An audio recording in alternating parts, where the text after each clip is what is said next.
வசதிக்காக வந்து தேருக்கு முன்னாடியும் பின்னாடியும் வந்து ஆம்புலன்ஸ் எந்தெந்த கோயில்களில் கும்பாபிஷேகம் நடத்தப்படணும் இன்சூர் பண்ண வேண்டியது ஒவ்வொரு தடவை பண்ண வேண்டியது அரசாங்கத்தினுடைய கடமை, அதிகாரிகளோட கடமை. அதை நம்ம பண்ணிட்டு இருக்கோம். இந்த தரிசன டிக்கெட்டை வந்து எப்படி முறைப்படுத்தணுன்றதுக்கான ஆய்வை வந்து நாங்கள் எடுத்துகிட்டு இருக்கிறோம்.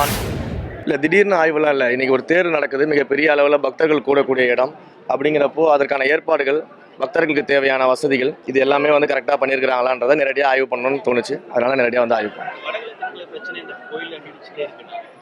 இன்றைக்கு வந்து நம்ம தேர் திருவிழாவுக்காக வந்திருக்கிறோம். பக்தர்கள் வந்து இறைவனை தரிசனம் செய்யறதுக்காக வந்திருக்கிறாங்க. அந்த தேர் திருவிழா மிகச் சிறப்பாக நடைபெறணும்னு சொல்லி இறைவனை பிரார்த்திக்கிறதுக்காக வந்திருக்கிறோம். அதை நோக்கி நம்மளோட பயணம் இருக்கு. என்ன மாதிரியான ஏற்பாடு பண்ணியிருக்கோம்? ஏன்னா திருவிழாவில் ஆயிரக்கணக்கான லட்சக்கணக்கான பக்தர்கள் வருவாங்க. எவ்வளோ போலீஸாரு, அவங்களுக்கு என்ன தண்ணீர் வசதி, எல்லா வசதியும் செஞ்சிருக்கோம். என்னென்ன செஞ்சிருக்கோம்? ஸோ இந்த தேர் திருவிழாவை பொறுத்த வரைக்கும் லட்சக்கணக்கான பக்தர்கள் கலந்து கொள்ளக்கூடிய ஒரு மிகப்பெரிய திருவிழா காஞ்சிபுரத்தில். ஸோ இங்கே வந்து அவர்களுக்கு தேவையான அளவிற்கு காவல்துறையினுடைய பாதுகாப்பு வந்து எண்ணிக்கை இருக்கப்பட்டிருக்கு. 800க்கும் மேற்பட்ட காவல்துறை அதிகாரிகள் பணியில் ஈடுபட்டுருக்காங்க. 800க்கும் மேற்பட்ட காவல்துறை அதிகாரிகள் பணியில் ஈடுபடுத்தப்பட்டிருக்கிறாங்க.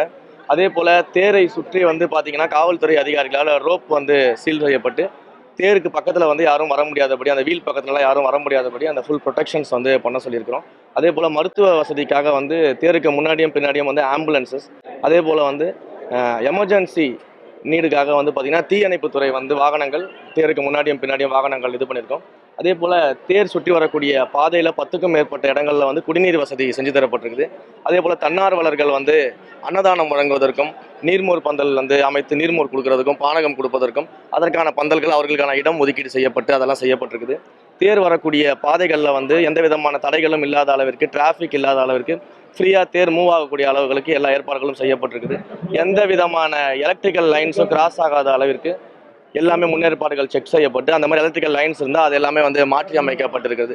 ஸோ கம்ப்ளீட்டாக இந்த தேர் வந்து நல்லபடியாக சிறப்பாக சென்று திரும்ப வந்து நிலைக்கு வரும் அளவிற்கு எல்லா வசதிகளும் செய்து அந்த காவல்துறையை வைத்து வந்து ஃபுல்லாக ரோப் வச்சு சீல் பண்ணியிருக்கோம். யாரும் வீல் பக்கத்தில் வராத அளவுக்கு அவங்க பாதுகாப்பு கொடுத்துருக்கோம். அந்த பாதுகாப்பை என்ஷூர் பண்ணணும் இல்லையா, அது நம்ம என்ஷூர் பண்ணணும் இல்லையா. அந்த பாதுகாப்பு வழக்கமான பாதுகாப்பாக இருந்தாலும் அதை என்ஷூர் பண்ண வேண்டியது ஒவ்வொரு தடவை பண்ண வேண்டியது அரசாங்கத்தினுடைய கடமை, அதிகாரிகளோட கடமை. அதை நம்ம பண்ணிட்டு இருக்கோம். கும்பாபிஷேகம் பல கோவில்கள் வந்து நடக்காம இருக்கு. இப்போ பார்த்தீங்கன்னா குமரக்கோட்டம் முருகன் கோவில், வரதராஜ பெருமாள் கோவில் பல ஆண்டுகளாக நடைபெறுகிறது. இதே போல பல்வேறு கோவில்கள் 90% முடிஞ்சாலும் அதுக்கு எப்போ கும்பாபிஷேகன்றது காலதாமதமாகவே இருக்கு சார். அதாவது இப்போதான் ஆட்சி அமைச்சிருக்கிறோம், ஒரு மாதம் தான் ஆகுது. இத்தனை ஆண்டு காலம் செய்யாத அத்தனையும் செய்யணும் தான் நாங்களும் விருப்பப்படுறோம். அதற்கான பயணங்களை தான் ஈடுபட்டு இருக்கிறோம், ரிவ்யூ பண்ணிட்டு இருக்கிறோம்.